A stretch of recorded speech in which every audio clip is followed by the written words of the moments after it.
Hello, ladies and gentlemen. Once again, a very warm welcome to all of you. This is Nyambura, your girl. I am excited today because guess what? We have an interesting topic that I want us to talk about today. A very interesting topic, and I know you will love it and I know you will appreciate it.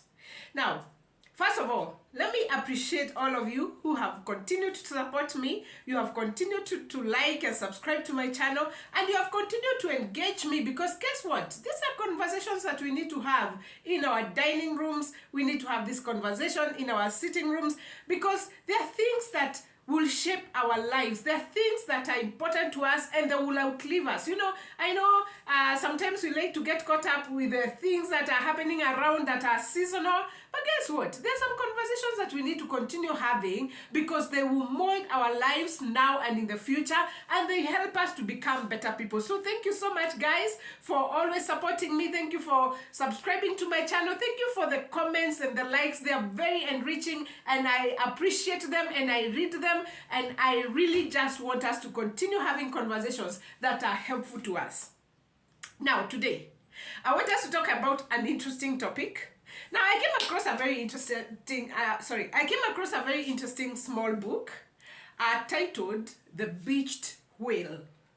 And I thought, what an interesting topic. What is a beached whale? So I took a bit of time to read that book. And it's a book I would recommend for anybody to read because honestly, it's very summarized, it's very simple and very practical, but it gives you a lot of insights as to how you need to shape yourself, how you need to position yourself in a never-changing, ever-transforming world. Because guess what? Technology is here with us. And a lot of things are shaped today by the technology of the day. And if we don't learn to adapt to the technology of the day, many times we shall become beached whales. So anyway, let's talk about a beached whale. What exactly is that? It's simply a whale that has been pushed to the beach. Beached whale. It has been swept by the currents and the waves to the beach. And guess what? A whale is a cold-blooded animal. It survives inside water. So normally what happens to a whale when it's swept into the beach? Let's say there was a huge tsunami that pushed it to the beach.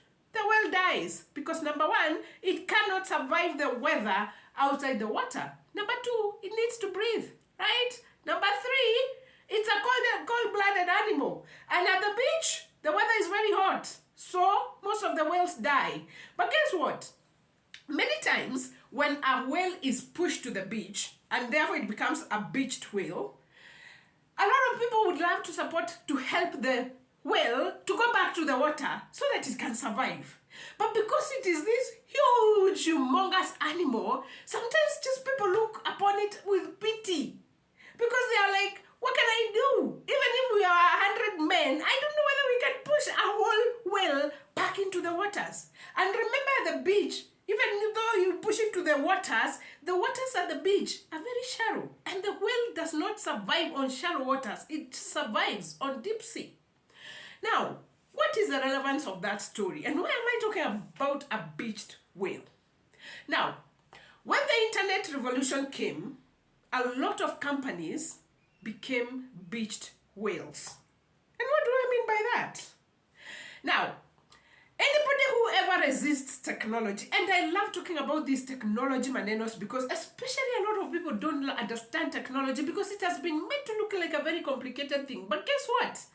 You and I today use M-Pesa, for example. If you're in my country where I come from, you use M-Pesa on a daily basis. How complicated is that? That is technology, right? Almost all of us today, we go to Google every day on internet, we search things, we surf the internet, we do whatever we do. We do emails, we work from our laptops, our computers, our phones. How complicated is that? I'm just trying to tell you, technology does not need to look complicated. It can be very complicated, yes, but it can be very simple. And you don't have to have an IT background. In fact, having an IT background sometimes is a disadvantage because you tend to think in a straight line. But guess what? Technology does not think in a straight line. Technology is as wide as it can get, and it is accommodating as it can get. So I don't want you to think that technology, when I use the word technology, I don't want you to look at it as a complicated thing. It's the thing that you do on a day-to-day basis in this era we are living in. Now, why am I saying that when the internet came, so many companies became beached whales? Now, any company that you can think about that could not easily adapt to technology, what happened to it? The tsunami came and it was pushed to the beach. And because it's supposed to survive in this deep sea, it started struggling to breathe, it started struggling to keep its market share, and guess what? Over time, it died. And I will give examples of some of the things I like to talk about because they are so real and practical. But guess what? The death was also not an overnight death. It took time. Just like a whale at the beach, it doesn't die instantly. Remember, by the way, the whale doesn't breathe inside the water. The whale breathes outside the water. So when a whale is beached, it doesn't necessarily mean it's lacking oxygen. So it can survive at the beach for a short period of time, but over time, if it doesn't get back to the water, it's gonna die. And that is what happened to most of the companies during the internet phase or the internet era. Those companies that could not adapt to technology, they became beached whales. And over time, they died. And it doesn't matter how big they were. In fact, the bigger they were, the worse it was. Because therefore, you and I, who look like just ordinary people, even if we wanted to help them, we didn't have the muscle to push them back. Because maybe the guy who is sitting at the helm up there, who is supposed to steer this whale or this company back into deep waters, their mind could not shift. They were fixated on how they did things. They were fixated on how things are operated in their day, and therefore they could not accommodate this new technology. They could not shift. They could not readjust their investments. They could not readjust their infrastructure to accommodate this new change. But guess what? They became beached whales, and it was just a matter of time. And they died, and with it, people lost jobs. People lost livelihoods. And that happens every day. Now, let me give you examples of such cases, especially because they were so huge. They were like this huge whale. And one of those examples I like to talk about is an industry called post office. Now, imagine post office was a global industry. It was not specific to your country. It was everywhere. There was post office in Malaysia. There was post office in China. There was post office in Australia. There was post office in Timbuktu. There was a post office everywhere. It employed hundreds of thousands of people. It facilitated communication between one person and another. Companies, individuals, everyone, governments, we used that as a means of communicating. Most importantly, most of them even controlled the telephone technology, right? Like where I come from, the telephone booths that were surviving, they belonged to them. So they literally controlled our lives, because for me to communicate to my mother, I needed them, either through the post office or through the telephone booth. I needed them. And guess what? They had an infrastructure to the smallest village. If you can think about it, they had an infrastructure to the smallest village. There was a post office in your neighborhood, at least near where people could go and pick their letters. There was a booth, a telephone booth in your neighborhood. They had an infrastructure to the granular level. They were global. But guess what? When the internet came, that is one of the biggest whales that became beached.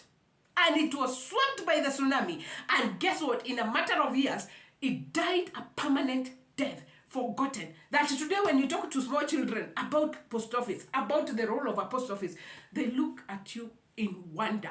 They cannot understand what that means, what it is to post a letter in a post office. They can't.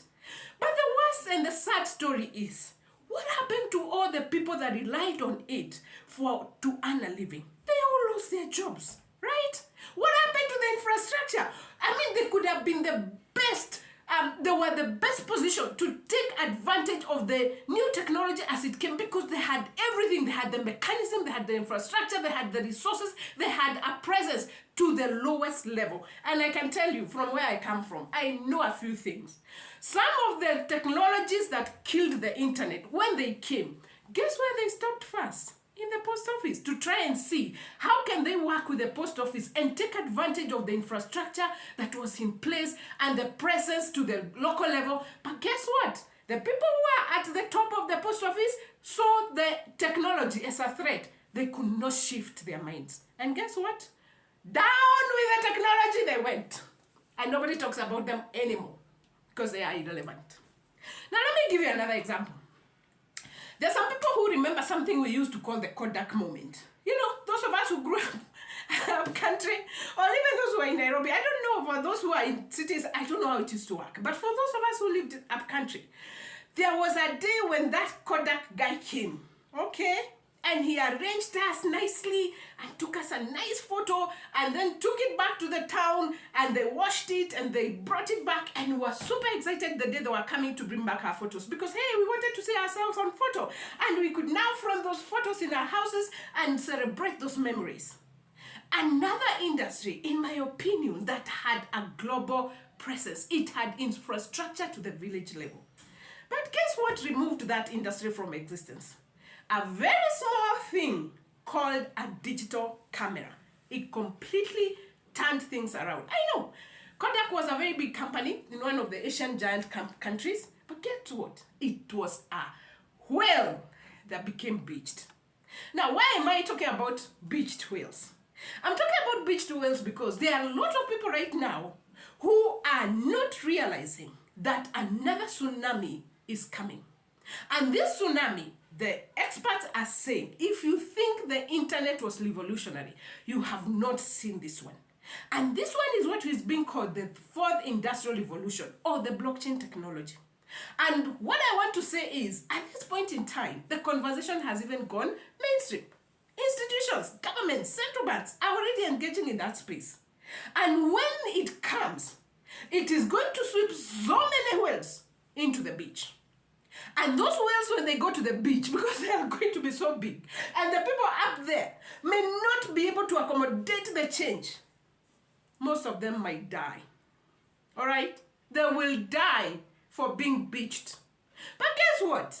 None of us today need to experience that. Because right now, we have a chance as individuals, we have a chance as corporate organizations to engage and ask ourselves, so what is this new tsunami? What is this new blockchain revolution technology? What is this fourth industrial revolution? How is it going to change whatever we do? Whatever it is that you do, guys, it is here and it's already taking shape.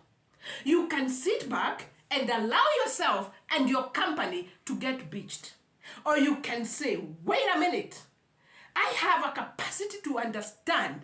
If I get the right knowledge, if I know where to go, I can be able to understand this thing. And I can steer my company and I can steer my wheel in the right direction because I don't want to be beached.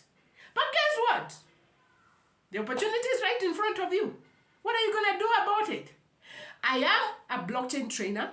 I train people in the corporate space, and I also train individuals on what this blockchain technology is. And guess what, ladies and gentlemen? When I talk about blockchain technology, I am not referring to cryptocurrencies because that's what most people think it is.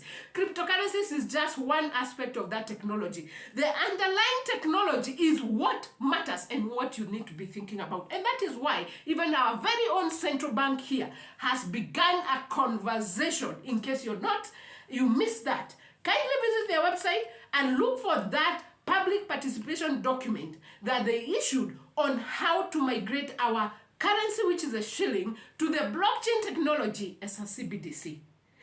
Now, ladies and gentlemen, remember to subscribe to my channel, to like this video, and to share it, and most importantly, to leave me a comment so that I can know if this message has had any impact on you. And if you want us to have a conversation, kindly feel free to DM me.